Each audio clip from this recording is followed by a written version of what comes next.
We're going to start with Bruce with his update on the fleet. I love that term, fleet. So I notice I'm getting a lot more outside email advertisements. Well, you can thank COVID for that. Yeah, I'm because sure. everyone's pumping up their free email advertising for federal money, and we're all getting extra advertisements right now. I just delete But them. anyways, in concerns of our fleet, we do have all of our laptops, all of our iPads, all of our crayons, all of our keyboards, all of our student bags.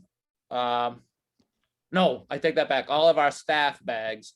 The student bags we're still waiting on, but I'm fine that they're still scheduled to come in by the end of the month, but that's not a pressure from me till September 1st anyways. So the student bags is the only thing left that hasn't come in. We're already processing equipment, getting it inventoried and barcodes in the system. We're developing a process that's going to completely automate the configuration of the device so that in case we have to deliver a device to someone remotely, a no contact delivery, that they could take a brand new device shipped from Apple directly to them, type in their email name and password, and the device will magically become theirs with everything restored. So we're working on that process right now. We're working with some Apple engineers in order to make sure that that scripting process works properly, and we're rolling. Things are right on the timeline that I was hoping they would be, and we're ahead of the pace. And I don't know if you've heard, but the state has just announced their MLTI 2.0 version, and the devices will cost more than what we paid. Really? And we still get to sign up for MLTI and take advantage of all those auxiliary pieces like professional development and whatnot, even without participating in MLTI. So Great. we're getting all the benefits of MLTI while paying direct to Apple prices and not having to wait for the MLTI timeline. So things really worked out magically for us. You know, some of that was intentional, some of that was happenstance, and fortunately it all landed in our direction. So far that looks right spot on for right as we were hoping. Oh, fabulous. Of course, it has nothing to do with all your planning, Bruce. Well, I mean, some of it does, but some of yeah. it happened after my planning was over, and we were just lucky it happened our way. Well, it's So- wonderful to hear that everything's been delivered. That was the big question mark, right? You never know. Susan, Well, Yes, Susan, can you make sure that you basically summarize that in your board report? Because it's really good yes. news Oh, that it is. It's great. everything magically happened. We're in great shape. It's cheaper than if we went MLTI. And people love that message. It's cheaper, right? So it's great. Oh, that's fabulous. It really is. I think we really did save money. We achieved more and spent less is really There's how the I line. would We sum it achieved up. more and spent Yep. less. That's the line.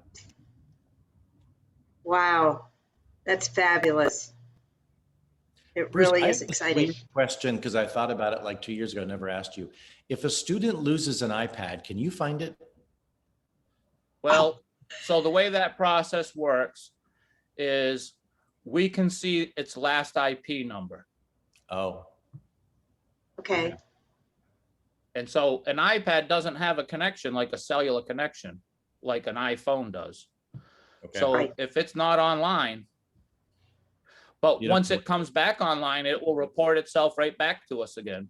Oh, But okay. the device does have to be online for us to have current statistics of it. Okay. right. Because it doesn't have its own line, as you say, no cell connection. There's no cellular SIM card in it, so Yeah. without Wi-Fi. You don't know. Is Yeah, it I, ever But happened? what we do is we send a push command to it. If a device is lost, we push a command to it that locks the screen and can only be unlocked by my staff, not even by the end user. And so when a device is reported lost or stolen, we send a lock command to it and the device becomes worthless to the person who has it. And it has a message on the screen to please contact us and we'll take care of it. Okay. But hopefully too, with this new system that we're developing for this deployment, that should something like that happen and a student be off site, that we can drop them off a brand new device that doesn't need any configuration, their name and password on the first screen when you first turn it on out of the box, will go to the cloud and grab everything it needs and make that device theirs. Wow. That's So Unbelievable, we'll be isn't able it? to just deliver, say for example, Carol was in Seattle and her laptop got stolen in a taxi or something. And she said, send me a new laptop. We could just send her one. Or she could even so much as go to the store and buy one and just type in her information and it would automatically know who she is and take everything back. We're putting a lot of work in with the Apple engineers in order to make that process just one and done so that it can be ease of use out of the box. Great. Fabulous. Yep. Yeah, that's just fabulous. That is really great. It's such an improvement over where we started. It's unbelievable to me. Well, it worked out because we started early. Bruce started early. He had everything ready to go, put the orders in, and I'm just so pleased that everything has come through on, when you expected it. So Right. it's going to And in make, terms of the student bags, we knew that they weren't coming first. So I'm not surprised that we don't have them yet. So I'm not worried yet there either. okay, great. I Well, think, yeah. Carol, what you meant was like, it wasn't that long ago when students didn't have any devices except for maybe junior high. I mean, well, King was governor in late 90s, so the laptop sort of started then. But it's just like the growth of our digital connection and what we offer, it's just been exponential the last few years. It's been great. Well, yes, and of course, COVID really pushed it. And in many respects, it's great that it did, Yeah, because it's not like we're going to stop using it. right. No, we can do these meetings like this forever if we want to. I do want to. You don't Well, want the to. pandemic do certainly want to. pulled a lot of people forward. Yeah. We had a Oh, lot of people. absolutely. We had a lot of people that were just getting their toes wet and now they're up to their knees. Yep, and that's really exciting. That's the exciting part, I think, because it's the generational bit is really important, but it's great. Well, thank you. Does anybody else have any comments or questions for Bruce? No, thank you, Bruce. Thanks for everything. It's awesome. Yeah, thank you. Thank your whole 100%. team. Thank you. Yep. My team has worked hard, but we thank you as well for your support and giving us the opportunity to work that hard. Great. You're welcome. We'll keep it up. Except for time for fishing, but you'll keep it going, yeah. Yeah, Jess, go fishing. It's a lot of fun. Stephanie.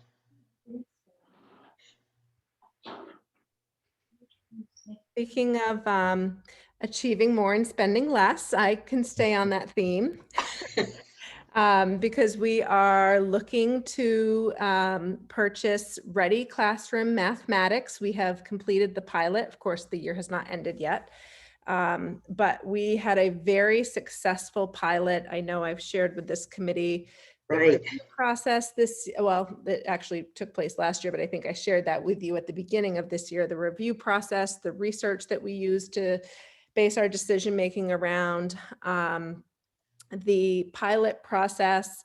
We did only go with piloting one program because during our review process, the one program was up here compared to what was in second place. And we didn't really want to introduce an additional pilot program because there would pose the possibility of students that might go from something like investigations in TGS to a pilot program that we don't go with their next year, and then a brand new program the following year. So we didn't want to have that confusion for students. Because we felt so confident about the one program that we wanted to pilot, we figured that would be in the best interest of our students, even though it was very challenging to pilot during a pandemic year. But our teachers did fabulous. I think it was at the last meeting that I shared the data with you that was specific to the growth that we saw from the teachers that were piloting, which I've just been thrilled with. I've actually been reaching out to some other districts and sharing that information and data as well. Because of course, whenever you say you're potentially moving to a new math program, every other curriculum director wants to know, what are you doing? What are you looking at? Which ones have you researched? And our piloting teachers overall have been very pleased as well. There was a teacher who was teaching a multi-grade group this year that felt some struggles and some frustrations with the program. And because that group of students and teachers in that school are departmentalized, and this teacher was teaching 2 grade levels, she did note some potential challenges moving forward if we continue to have some mixed grade levels or continuing to departmentalize and have students in multiple grades.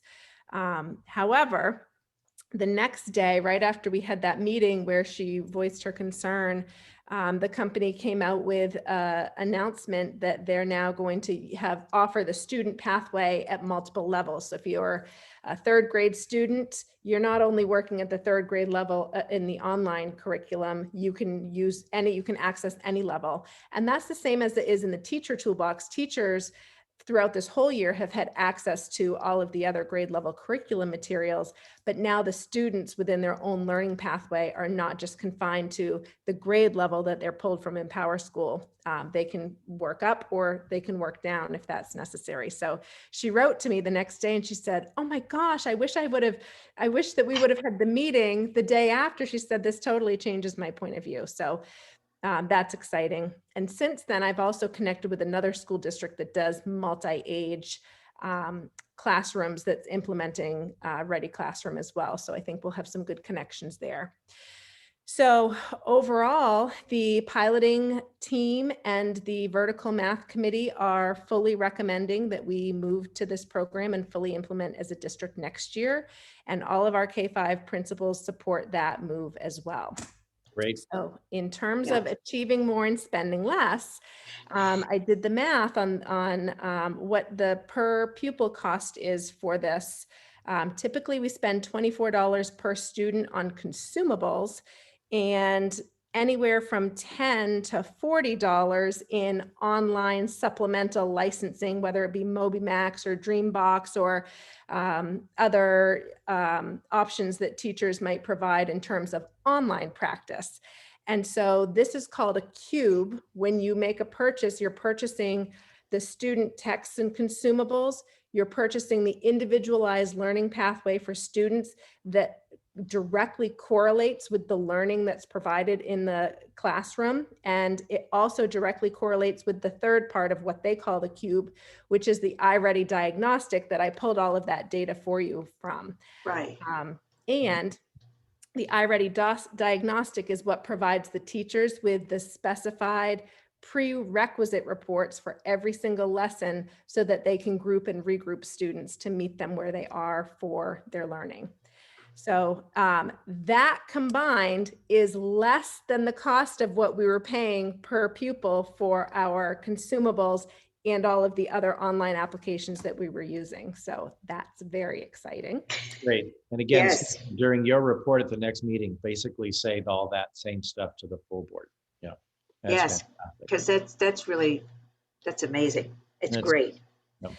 And it's also an allowable use of ESSER funds. So we are fully paying for, we are planning to fully pay for a 6-year upfront cost out of ESSER funds. So it will not cost the district any money for 6 years. And that would include all of our professional development training. I will not have to pull teachers in during the summer because I'm going to use June 2nd and June 9th as the jump start for the non-piloting teachers. And then we'll incorporate trainings into professional development days that we already have carved out in the calendar for next year. So there will be no additional cost for work beyond contract or summer training, and the professional development cost is built into that upfront bill that we would be paying. That is Great. so wonderful. That's fabulous. Now, Stephanie, what happens on year 7?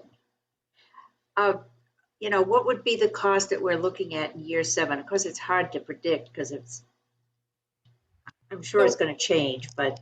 So we could make a, if we're continuing with the program, we could pay a yearly cost, Or if we have the funding, we could do another 6-year agreement, or we could do, sometimes they offer a 2-year agreement or a 3-year agreement. But if funds are tight, we could go to the 1-year agreement, which takes us right back to where we have been with the consumable and the cost of the online application. So we would still be paying less per student than what we have been paying in the past. Great. Very good. Wow. So I know I've said this before, but I'm doubly happy about this program because we are focused on proficiencies, right? Relationships, proficiencies, and pathways. And we know in our data, and I think it's true of other students in other districts and maybe other states, that mathematically speaking, proficiencies don't go that well for students. You know, graduating with more of a struggle with mathematics than they do maybe with science or history or something. So I'm really, really, really hopeful that what you've created here, what you've selected, and what you're doing, what your entire team of teachers is doing, is building that kind of excellent proficiency, foundation for our students to do extremely well in high school and beyond, because it is clearly a national problem, and it clearly is a problem that I've seen data in over the last 14 years. Carol would agree to that as well. So I'm just really, really happy, and I'm really having, I have a lot of hope that what you're doing is going to make a big difference in those outcomes and proficiencies. Yeah. Yes. I think so. And I think in students, in the way that they approach math, I'll just share 2 little anecdotes with you. And I can't remember if I shared these last time, but I don't think so. So Cushing Community School gave students a survey and asked what's going well this year. And students prioritized math going well over their friendships, over their friends. You know how much students value their friends. Math was number 1, friends was number 2. Oh my God. Oh, that's really, well, it just goes to show you how much a program like this is needed. Yeah. And to make the students feel comfortable and confident. Yep. And Cushing is full, they did, every teacher in the building piloted this year, same with TGS. So my other little anecdote comes from TGS. I was over there for a leadership team meeting going over some data, and we were talking about the program. And one teacher shared that in terms of the math talk, which is one of the founding principles that we were looking for, getting students to have increased discourse on mathematics and really getting them to think about problems, not follow a prescriptive algorithm, but really think. So the teacher said that she presented a problem and was about to go over the answer and why with the class, but she got called out of her room for just a moment, and she stepped outside of her room, and the students continued the conversation about what they thought was right and why, and were having a really productive argument. And by the time the teacher stepped back in, they said, "Don't worry, we've already figured it out." And this is 3rd grade. "Don't worry, we've already figured it out. So we thought it was this, but this person said this." And they just explained all of their thinking to the teacher. And she was like, wow. Right. Oh, that's fabulous. Yeah. That's so important. Because math has always been such a bugaboo. Yeah. And particularly for girls. At a certain point, they just don't think it's feminine. Why, I don't know. Yeah. So. I don't. So we're really excited. As with any program, there's little things here and there that the teachers think could be improved.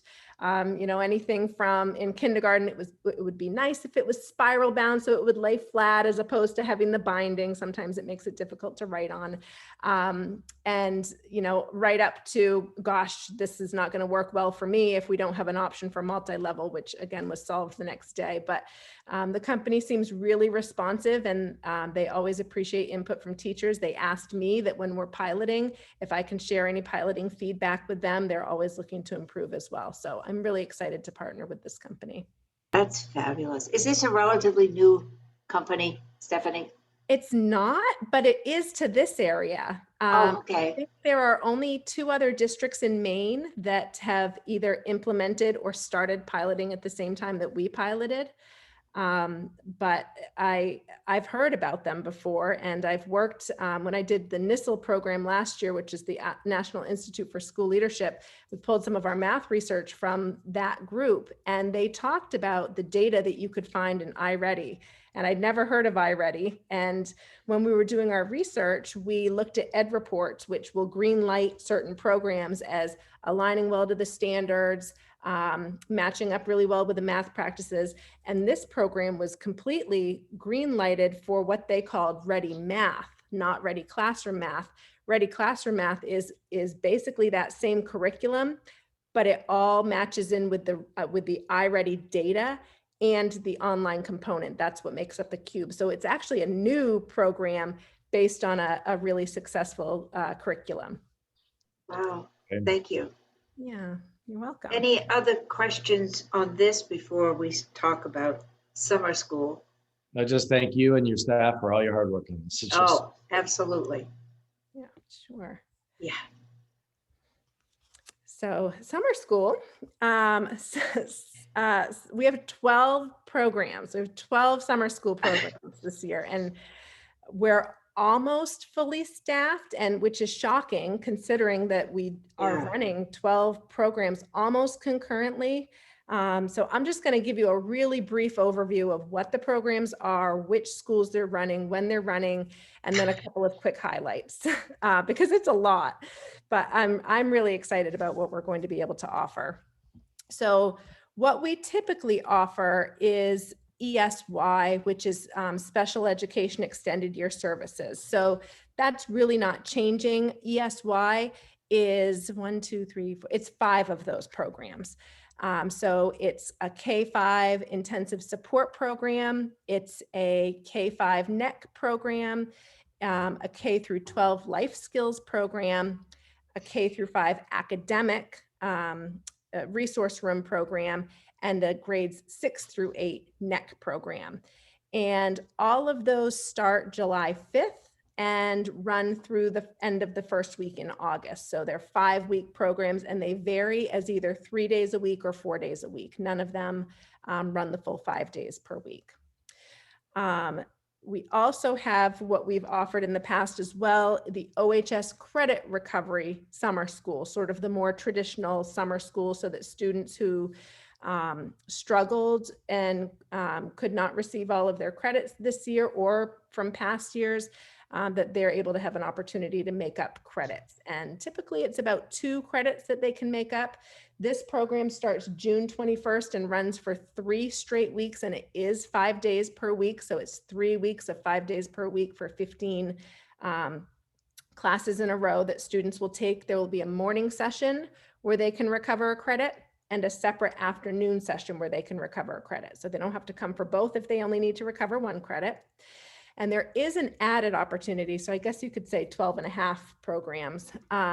We are going to offer Edmentum to students in order to also have an additional opportunity to recover credits. Edmentum, we have credit with them. They offer something called mini Mesters, which are 4-week semesters. They could take as many as their school counselor and that the OHS principal feels would be appropriate for students. But basically the mini Mesters come with a pre-test. Students take the pre-test. It places them out of anything that they have already mastered on the pre-test. It eliminates all of that content for them. So they just focus on content that they were not successful in on the pre-test. And then they're able to move through that content and receive the credit. So that might also be a viable option for students. And it's online. So if there are students who are not vaccinated yet and still don't feel fully comfortable going back into the building, that could be a viable option for them. Another OHS opportunity, which will start in June, is through the 21st Century program. They do a counselor in training program so that a student or a small group of students could receive an opportunity to work on their community service hours. And they would serve those community service hours by first getting trained and then working in either the South School or the middle school summer school program. I think Sarah Rogers actually said the South School program because she would be there to oversee Yeah. their support in that program. So that's a pretty neat opportunity for students, especially those that are looking at going into education in their future, and a great way to build up those community service hours. Wow, yes. That's, Yeah, and then that's a great program. I'll work backwards from there for the rest of the programs. Also not new, this was offered in the past, although not offered last year. It's an OMS program that is specific for middle school students, but it's students going into middle school. So it will be 5th grade, 6th grade, 7th grade, and we are including those 8th grade students as well, even though they will be transitioning into the high school if they were interested in a summer school program. It does include them as well. And I shouldn't say summer school, it's more of a summer learning opportunity.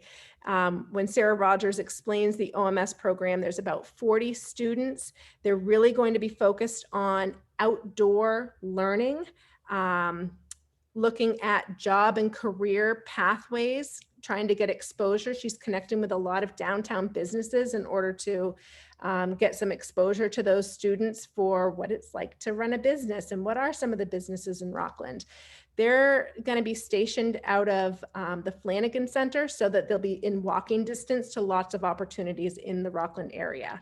And I know she's been working with a lot of community partners to line up some great hands-on learning opportunities for the kids.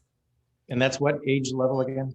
That is for students, current 5th graders that would be going into 6th grade, current 6th graders, 7th graders, and 8th graders. Gotcha. Thank you. Yeah, that's wonderful. And at the Flanagan Center, they're right in the heart of downtown. So Yeah. that's going to be wonderful. So that program and all of the rest of these programs start in July, July 5th, and run for 4 consecutive weeks, 4 days per week, Monday through Thursday. That one, the timing is a little bit different than the others. That one is 11 to 4 because we know those middle schoolers like to sleep in a little bit. Right. And South School is running a program. This is also not the first time that a summer program is being run out of South School because 21st Century ran a program 2 years ago that was in person. This one will run from 9 a.m. until 3 p.m. It's the only elementary full day program. And that's because it's also being done in partnership with 21st Century Learning. 50 students will be engaged in that program. Again, lots of hands-on learning experiences that Sarah and their site coordinator, Amanda Gardner, have been working to set up. And then our other 3 schools, Cushing Community School, Ash Point Community School, and Thomaston Grammar School, are also running site-based summer school programming, 8:30 a.m. until 12:30 p.m. At their school campus, 4 days a week, starting the first week in July. And this will be the first time that all of our schools are having a site-based summer school program that I'm aware of, at least. So that's pretty exciting. Cushing Community School has 27 students registered. Ash Point Community School has 36 students registered. Thomaston Grammar School has 45 students registered. And the kids and the families, I know I'm one of them, are really looking forward to an exciting hands-on learning experience for these students. I've been working with the site coordinators. They have some great ideas.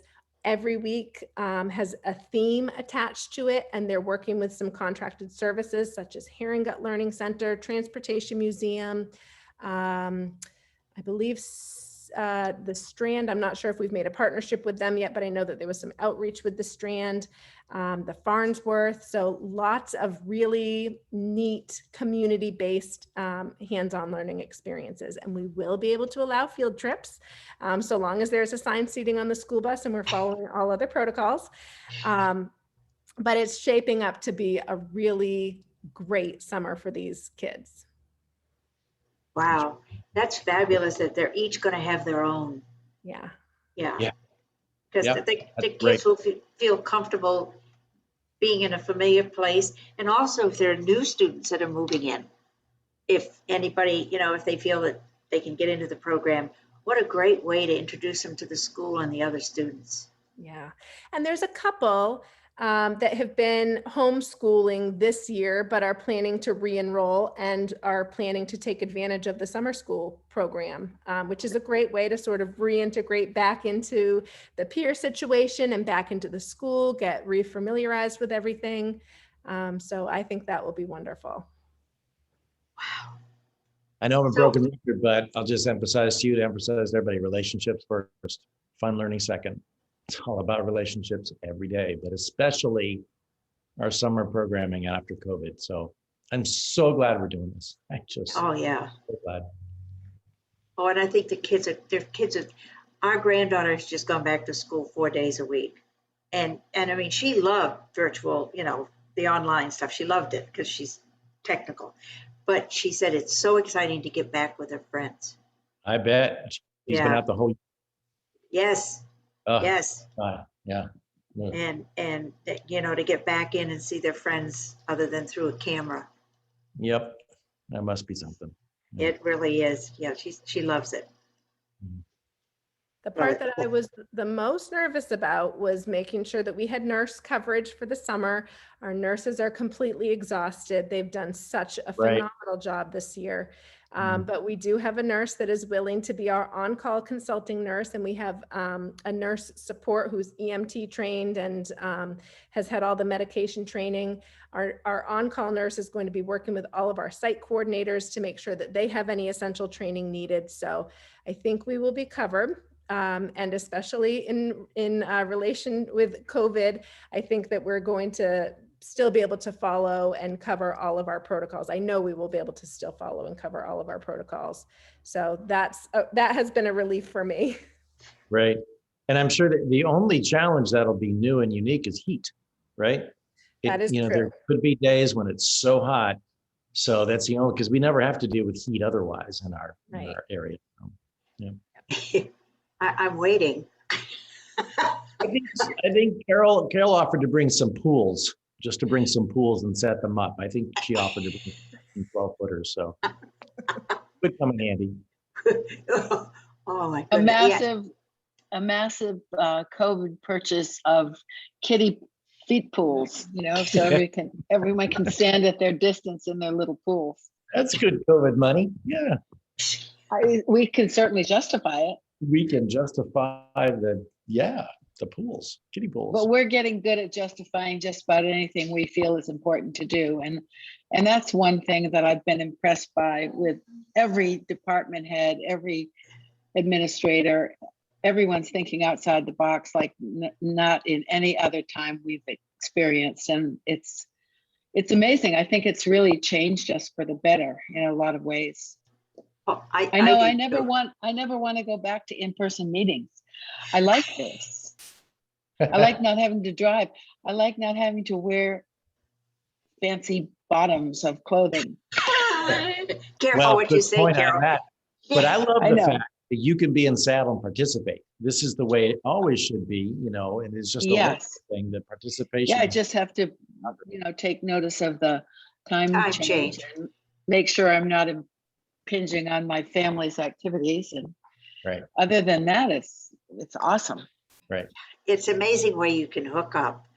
I'm is. very interested in the governor's announcement that she's going to do the financing at 55%. That's got to be a big one, right, John? It is, and it won't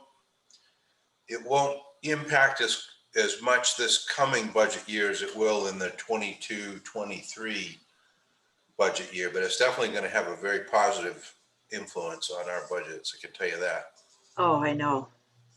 Yes, I mean, I think it's great. Her support for education is very, very much appreciated and very noted by all of us, especially in comparison to the previous administration. Yes. Yes. Yes. It's nice to see your face, John. I'm still here. I'm glad. How in his, bad of that? in his elegant office. So John, while you're, get your mic open, so, and Susan, if you're okay with it, just ask a question about, COVID. So May 24th, a week from today, things change for Mainers, right? So do you, I assume, of course, you've heard nothing really about if they're going to make any changes, but I know you've told me, like, if changes are made now, it's pretty hard to do them, even if. Yeah, so first of all, the new guidance or announcement by the governor doesn't really have much of any impact on schools. We've already determined that, the commissioners determined that, and it's communicated with us. That actually was one of my frustrations with the school board email distribution, as I was trying to tell you all that. I will try to backtrack and do that again, but so there is that. And then the second part of that is Lauren is right on the money. I mean, we can't just turn on a dime with things that we're doing. It'd be nice, but really we need weeks in advance of prepping and changing of schedules and so on. It does have good implications for the fall, though. I'm beginning to get very encouraged about the fall, that restrictions will ease up and that we'll be able to have fully, in-person instruction no matter what. So yeah, so I don't anticipate, and I'm not going to recommend any big changes between now and the end of the school year. It'd be foolish. We're into the first of 4 weeks of school. So we're in a good place and we're all set to go forward. Well, I'll just share because, whoops, I think I'll just share that traveling out here, re-entry into somewhat of a normal existence is a little bit daunting. And I think we have to be prepared for the fact that it will be toe in the water, up to the knee, up to the thigh, up to the waist as we do it. Because when we got to the airport, I just kept kind of freaking out saying, wait a minute, too many people, too many people. It was like a shock to the system. Yeah. So I think we have to be prepared for that in our staff and in our students, because they're not going to you don't just flip a switch. It's a process. Yeah. And I was unprepared for it. I actually ate in a restaurant and I was so nervous about it. I went into an actual store. I was nervous about that, so much so that I went to Costco and I just went to one spot and stood there and just did my business and got out. It's like, so yeah, it's a process, and I think we have to plan for that. And I'm sure we will. Oh, yeah. And it's so funny because we've learned all these habits. Yeah. And I mean, this has been going on for a long time, and it's going to take a while before you don't feel guilty with talking to someone without a mask, or you don't feel guilty without using hand sanitizer every time you turn around. I bet primary school kids are going to be the best ones, because they're going to they're going to be like, oh wow, we have to stop doing this. They're so cute about it.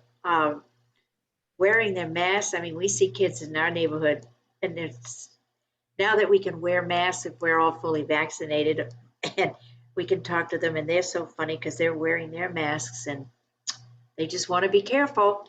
I said, thank you very much. I think we're going to wear masks I personally will wear a mask for a long time. Oh, in certain conditions, yes. And during flu season this coming year, I'm certain I will wear a mask all the time, because look what it did to diminish the flu just in the state of Maine. Right, I think you're right that people were asked, like at Hannaford's during January. Stephanie and John, so is there a sign-up process going on for the shots in the arms this week, or how is that working out? There's a registration. There's two forms. It's a registration form and a consent form. So those are available on our website, Facebook page. OMS and OHS have been sending out reminders about those. Students can bring in, they can walk in tomorrow at OHS or OMS. Both of those locations are offering the first Pfizer vaccine for students 12 plus. And so as long as they have their paperwork, we can administer that first shot.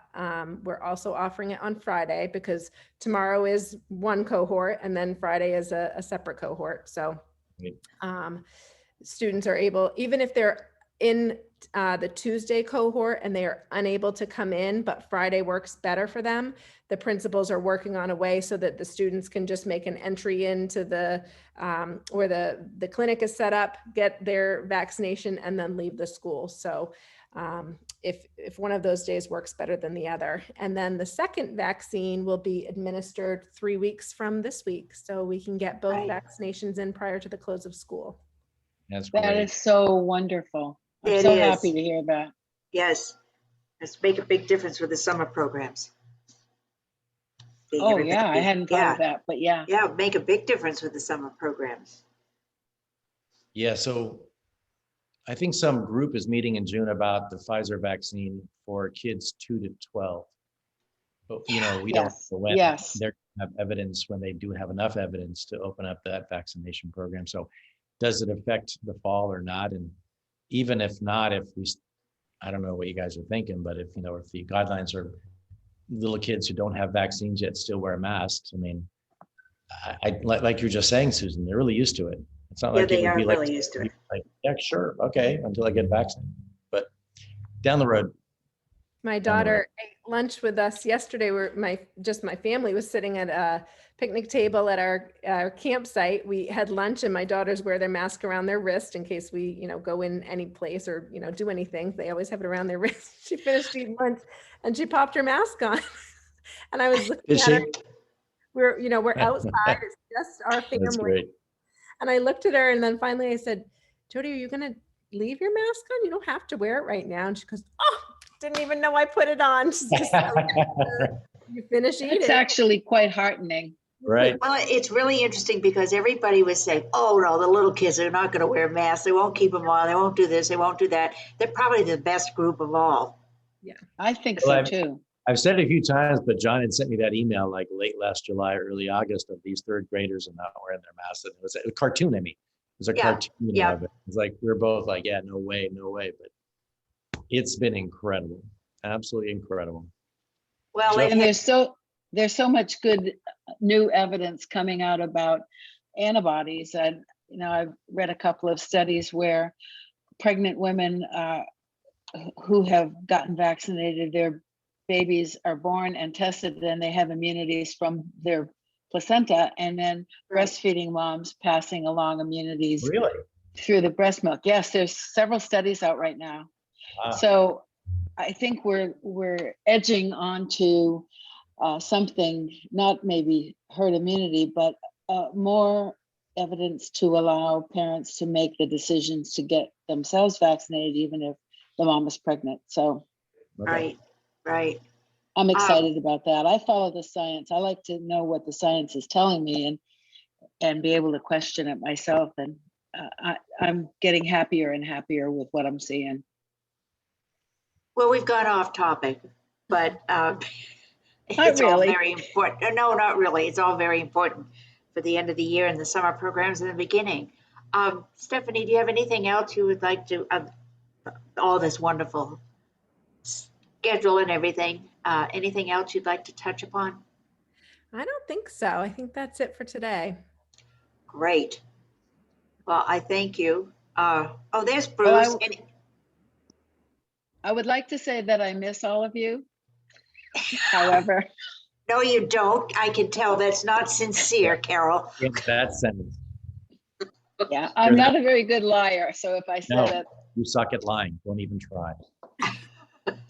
But I am happy to see all of your faces today. Me too. Yes. Me too. And we'll see everybody on Thursday. Okay. Great. Stephanie, John, anything and Bruce, else, thank John? you so much for your hard work. Yes, thank you both very, very much. Indeed. Blessed to have you. We are blessed, absolutely. To have you. Absolutely. Great. Definitely. In both cases, all cases. Great. Have a good night. All right. Okay. See you. Bye, everyone. Bye.